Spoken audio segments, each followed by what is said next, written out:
Hello everyone, greeting to all. This is Sakshi Agrawal here in front of you with a new video on a new topic that is Erikson Psychosocial Development Theory. Psychology का बहुत important theory है ये। और बात करें कि किन किन के लिए इंपॉर्टेंट रहेगा, फिर कौन से एस्पिरेंट जिन्हें देख सकते हैं, तो CTET, DSSP, KVS, NVS, REET या फिर ऐसा कोई एग्ज़ाम देने वाले बच्चे जिनके टॉपिक में कवर होता हो, वो सब इस वीडियो को देख सकते हैं। आपको अपने हिसाब से जो इसमें इंपॉर्टेंट लगे उसके आप पिक ले सकते हैं या फिर कहीं राइट डाउन कर सकते हैं, whatever you think fit with you. So with this general info let's start the video. Law classes begin.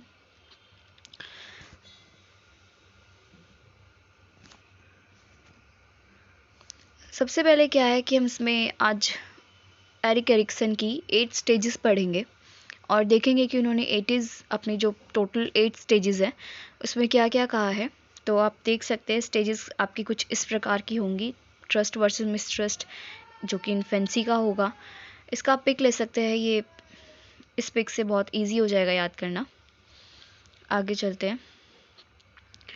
आगे बात करें कि इन्होंने कौन सी बुक लिखी थी, तो एरिक एरिक्सन की फर्स्ट पब्लिश बुक थी जिसमें उन्होंने अपनी 8 स्टेजेस के बारे में बात की थी, या फिर अपनी थ्योरी में जो उन्होंने 8 स्टेजेस लिखी है वो पहली बार उन्होंने इसी बुक के अंदर लिखी थी। बुक का नाम था चाइल्डहुड एंड सोसाइटी। यानी कि अगर क्वेश्चन आ जाए कि चाइल्डहुड एंड सोसाइटी किसकी बुक है, तो एरिक एरिक्सन की बुक है, जिसमें उन्होंने अपनी 8 स्टेजेस के बारे में बताया था। इन्होंने अपनी थ्योरी को और क्या कहा है, तो बायो साइकोसोशियल थ्योरी कहा है, ह्यूमन डेवलपमेंट साइकिल और लाइफ साइकिल थ्योरी कहा है। ठीक है, यानी कि इन नामों से भी इनकी थ्योरी को जाना जाता है। और इन्होंने अपनी थ्योरी को क्या कहा है, एपिजेनेसिस कहा है या फिर एपिजेनेटिक प्रिंसिपल कहा है। ठीक है, जिसका मतलब क्या है कि evolution between past and future and genetics, इन दोनों के बीच का एवोल्यूशन कहा है। आगे बात करें तो ये लाइन हिंदी में बहुत अच्छी थी, इसलिए मैंने इसको यहाँ पे इंक्लूड किया है। एरिक्सन के सिद्धांत के अनुसार पूरा जीवन विकास के 8 चरणों से होकर जाता है। यानी कि एक इंसान जब बर्थ से अपना एंड तक जाता है, तो एरिक्सन का मानना है कि वो 8 स्टेजेस को कंप्लीट करके जाता है, फिर 8 स्टेयर्स को चढ़ कर जाता है। प्रत्येक चरण में एक विशिष्ट विकासात्मक मानक होता है, यानी कि हर एक स्टेज पे वो विकास करता है। हर एक स्टेज पे उसके विकास के कुछ क्राइटेरिया तय होते हैं, जिनको टच करता हुआ, जिनको अचीव करता हुआ वो ऊपर चढ़ता जाता है। जिसे पूरा करने में आने वाली समस्याओं का समाधान करना आवश्यक होता है। यानी कि जो जो प्रॉब्लम्स आएगी उसका सॉल्यूशन होना इंपॉर्टेंट है। अदरवाइज़ क्या होगा कि जो लोग वो स्टेयर्स चढ़ रहे हैं या फिर जो बच्चा वो स्टेयर चढ़ रहा है उसमें नेगेटिविटी पैदा हो जाएगी। इसलिए ज़रूरी है कि उसके हर स्टेज के प्रॉब्लम्स को सॉर्ट आउट किया जाए उसी स्टेज के अंदर। एरिक्सन के अनुसार समस्या कोई संकट नहीं होती, बल्कि संवेदनशीलता और सामर्थ्य को बढ़ाने वाला महत्वपूर्ण बिंदु होता है। प्रॉब्लम क्या होती है, ये ज़रूरी नहीं है कि प्रॉब्लम क्या है हमें तोड़ कर ही रख देगी। प्रॉब्लम क्या है, हमें खड़ा करने में और हमें नई जिम्मेदारी, हमें नई ऊर्जा देने में भी सहायक है। ये एरिक्सन का कहना है। समस्या का व्यक्ति जितनी सफलता के साथ समाधान करता है, उतना अधिक ही उसका विकास होता है। यानी कि जितनी अच्छी से वो अपनी प्रॉब्लम्स को कैटर करेगा, उतनी अच्छी से वो अचीव करेगा अपनी लाइफ में। आगे बात करें तो इसी को इंग्लिश में लिखा गया है। Erikson maintain that personality develops in a predetermined order, यानी कि फिक्स्ड ऑर्डर होता है through 8 stages of psychosocial development from infancy to adulthood. During each stage the person experiences a psychosexual crisis, psychosocial crisis which could have a positive और a negative outcome for personality development. यानी कि हो सकता है उसमें आपको negative भी देखना पड़े और पॉजिटिव भी देखना पड़े, पर कोई इंसान उसको कैसे लेकर चलता है, यानी कि उसका जो माइंड सेट है ना वो ठीक होना चाहिए। अगर वो प्रॉब्लम्स को यही सोच के चले यार ज़िंदगी में प्रॉब्लम ही प्रॉब्लम आई जा रही है, तो फिर क्या होगा, उसके लिए नेगेटिविटी हो जाएगी पूरा जीवन। तो मतलब बच्चा जब शुरू की स्टेजेस से कन्वर्ट चलना शुरू करता है, तभी एक टीचर को क्या करना है, उसे गाइड करना है कि वो प्रॉब्लम्स को क्या ले, पॉजिटिव ले, ताकि वो बच्चा जब लास्ट अपनी स्टेज पे आए तो उसको ये ना लगे कि पीछे वो मुड़ के देखे तो सब कुछ उसे डिस्पैरिटी ना लगे, सब कुछ ऐसा ना लगे कि बिखरा हुआ है या फिर उसने कुछ अचीव नहीं किया। क्योंकि ऐसा इंसान क्या है कि खुशी नहीं रह पाएगा, और खुश रहने के लिए उसे क्या है, एक पॉजिटिविटी देना ज़रूरी है। आगे बात करते हैं। देखिए मैंने 8 स्टेज दिखा रहे कि इसमें मैंने बताया कि वो स्टेयर्स चढ़ता जाता है। इन्फेंसी से लेके ओल्डर एडल्ट तक 8 स्टेजेस में एरिक एरिक्सन ने अपनी थ्योरी को स्टेजेस दी है।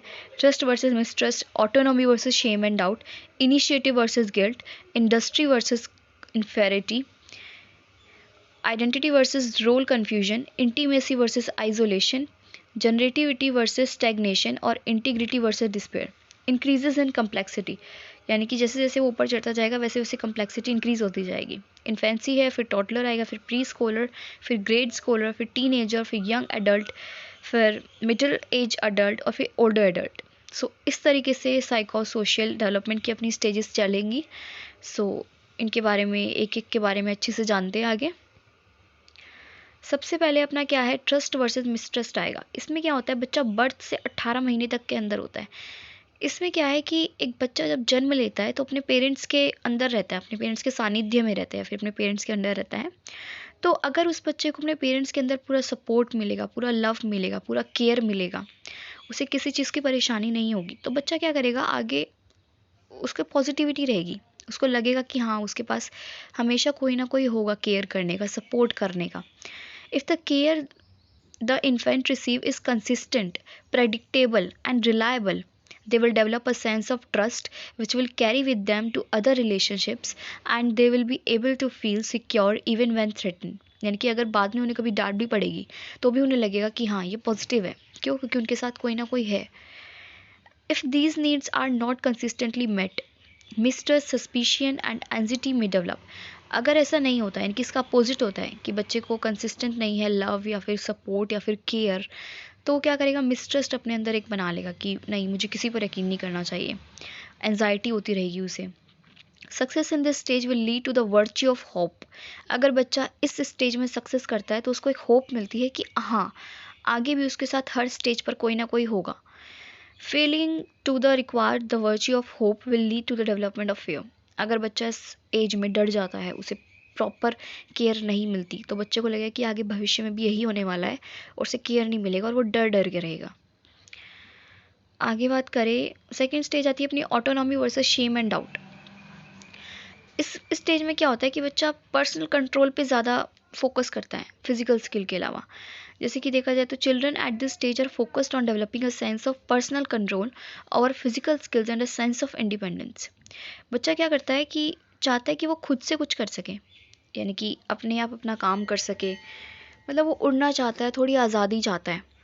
ये भी नहीं कि उसे पूरी आज़ादी चाहिए, बस वो ये चाहता है कि वो खुद कोई कोई काम कर सके। Success in this stage will lead to the virtue of will. यानी कि अगर वो इस स्टेज में सक्सेस पाएगा तो उसकी इच्छाओं की शक्ति बढ़ेगी, यानी कि वो कुछ कुछ सोच सकेगा, अपने आप क्रिएटिविटी वाला दिमाग पा सकेगा। Should provide freedom in this stage, give children confidence and support to fly. यानी कि अगर बच्चा खुद कुछ करना चाह रहा है तो उसे रोके ना, उसे फ्लाई करने का, फिर उड़ने का पूरा मौका दें। If the children are criticised, over control, dependent upon others, lack self esteem and feel a sense of shame और डाउट इन देयर एबिलिटीज़। अगर बच्चे को क्रिटिसाइज़ किया जाता है, ओवर कंट्रोल किया जाता है, ओवर डिपेंडेंसी दी जाती है, तो बच्चा क्या करता है, डिपेंडेंट ही हो जाता है। फिर वो खुद से जब भी कोई काम करेगा तो उसको शेम फील होगी।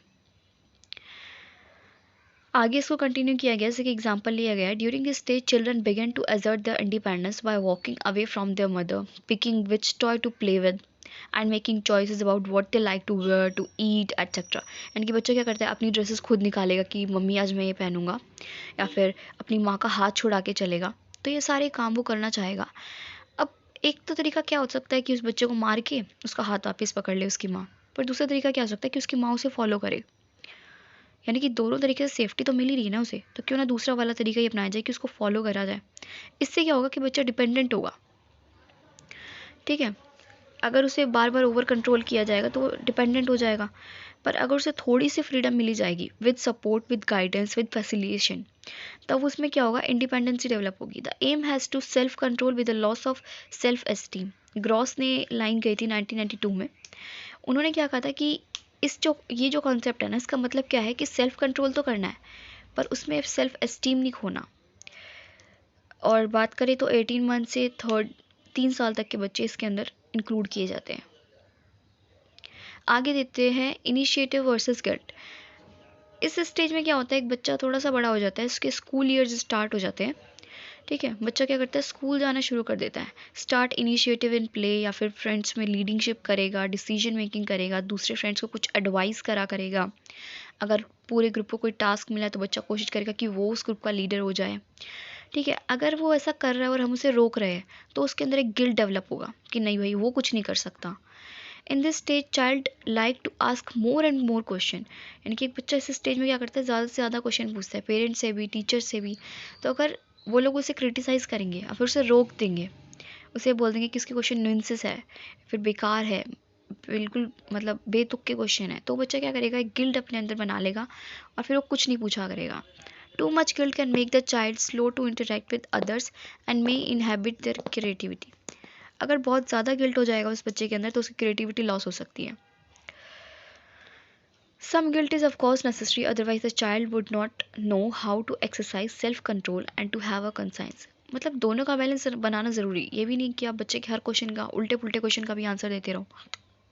A healthy balance between initiative and guilt is important. Success in this stage will lead to the virtue of purpose, where failure results in sense of guilt. यानी कि अगर एक बच्चे को पॉजिटिविटी से इस स्टेज को कंसीडर किया जाए तो बच्चा पॉजिटिविटी से आगे बढ़ेगा, अदरवाइज नेगेटिविटी से उसके अंदर गिल्ट आ जाएगा।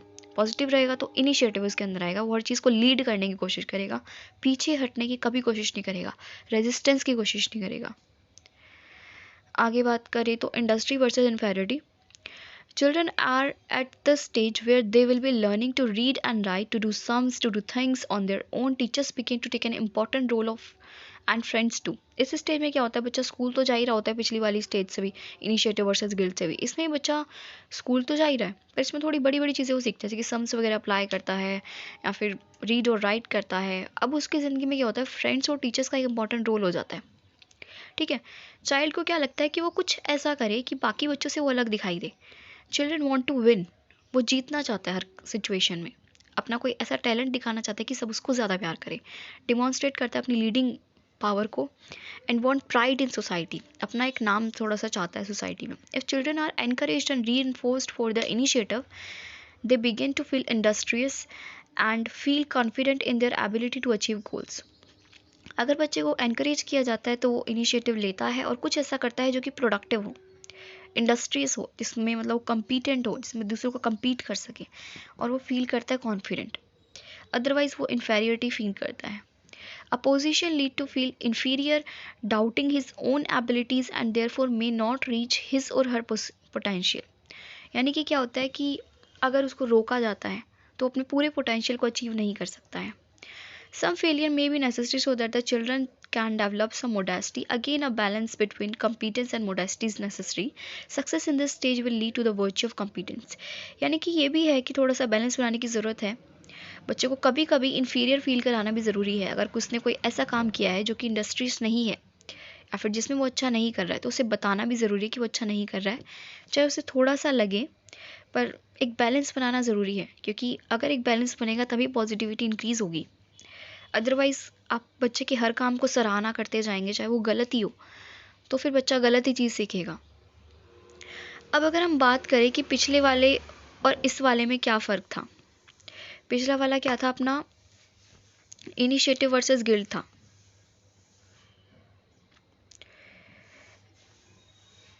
इनिशिएटिव वर्सेस गिल्ट, इसमें क्या आता है कि बच्चा इनिशिएट लेता है और हमें क्या करना है, उसको रोकना नहीं है। ठीक है, वो अगर इनिशिएटिव किस चीज़ को खुद करना चाह रहा है तो उसे करने दे रहा है। पर इंडस्ट्रीज़ में क्या है कि बच्चा ना सोचता है कि वो किस चीज़ में बहुत ज़्यादा अच्छा है, वो कुछ नया करने की कोशिश करता है। इनिशिएटिव में तो क्या है कि टीचर ने मान लो कोई क्लास को टास्क दिया, तो बच्चे ने इनिशिएट किया कि मैं इस काम को करने की कोशिश करूँगा या फिर मैं इस काम को लीड करूँगा। इंडस्ट्रीज़ में क्या है ना कि वो बच्चा अपने अंदर से कोई काम जनरेट करता है, यानी कि खुद ही सोचता है कि ये काम मुझे करना चाहिए। तो ये इन दोनों में फ़र्क हो जाता है, मतलब डिफरेंस हो जाता है। ठीक है, हमें डिफरेंस पता होना चाहिए ताकि हम ना अपने जो ऑप्शन वाले क्वेश्चन होंगे उसको अटेम्प्ट कर सकें, क्योंकि MCQs ही आएंगे बेसिकली। सो उसमें अगर कोई केस स्टडी आ जाती है तो केस स्टडी हम तभी सॉल्व कर पाएंगे जब हमें सबके बीच में डिफरेंस पता होगा।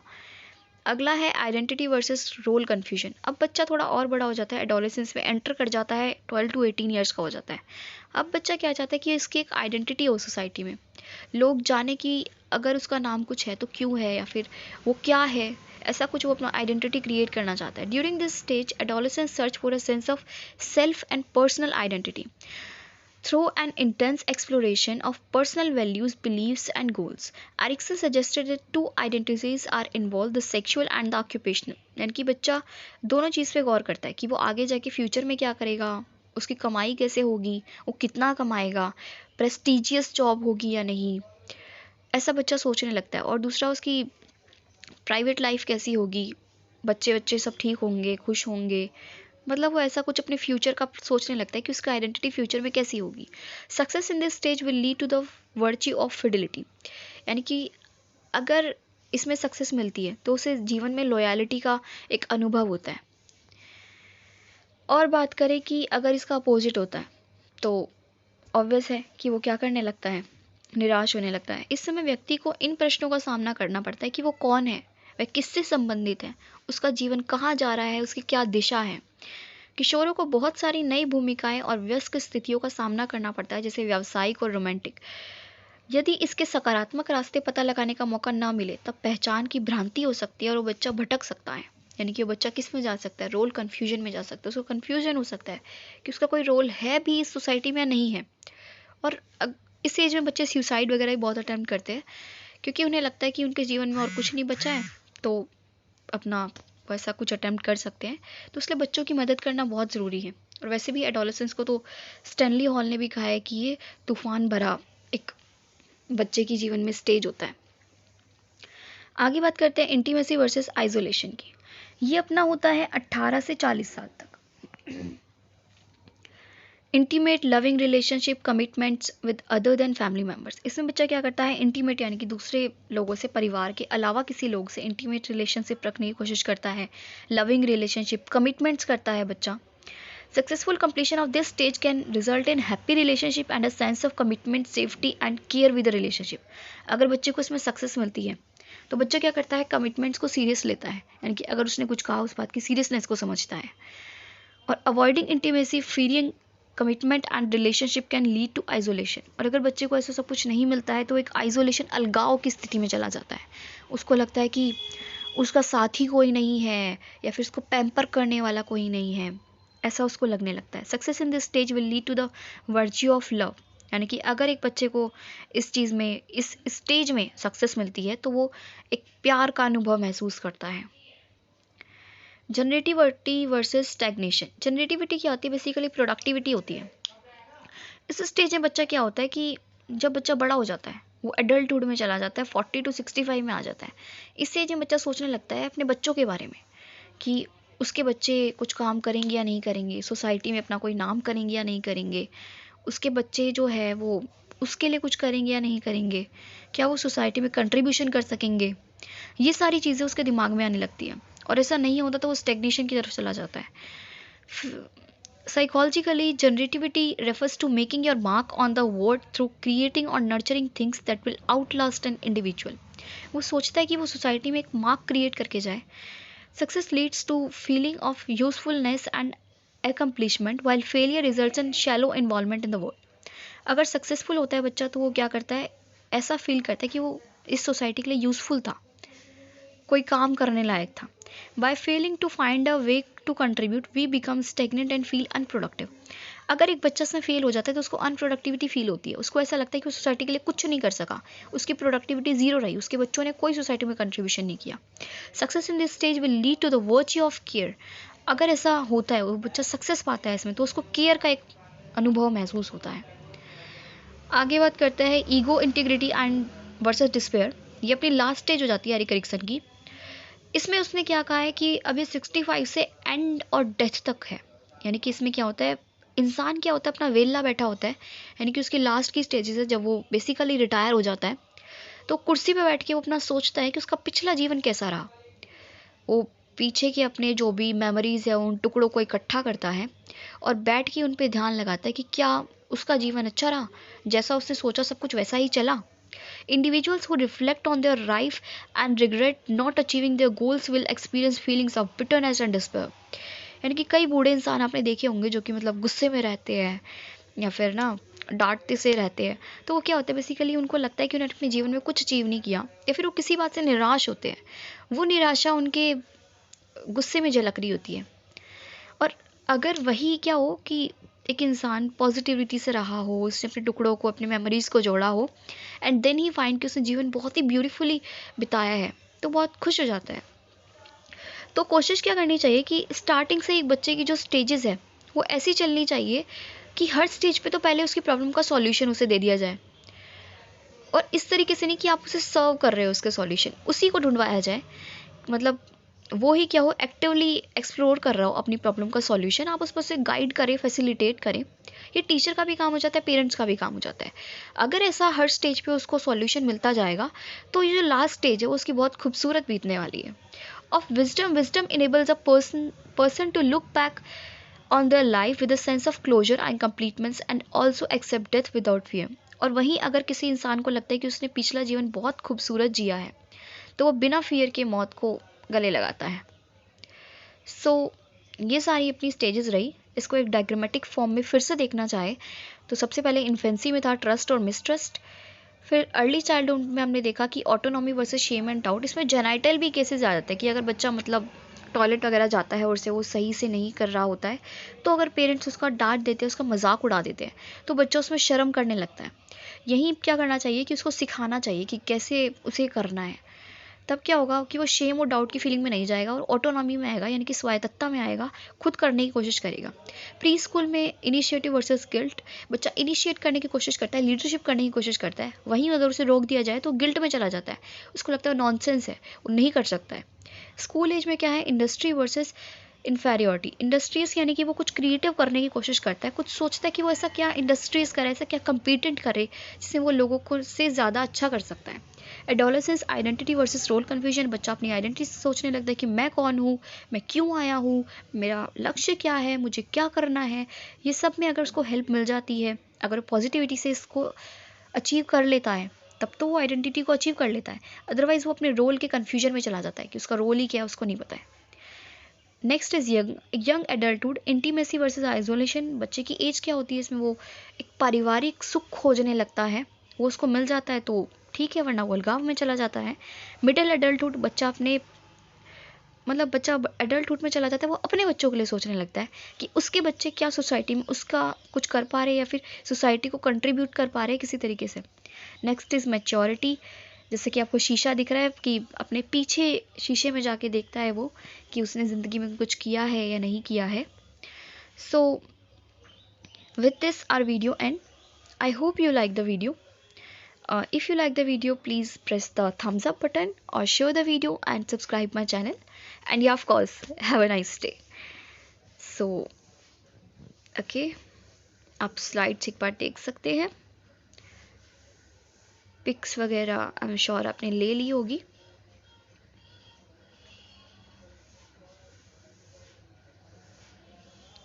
नहीं भी ली तो आप एक बार ले सकते हैं।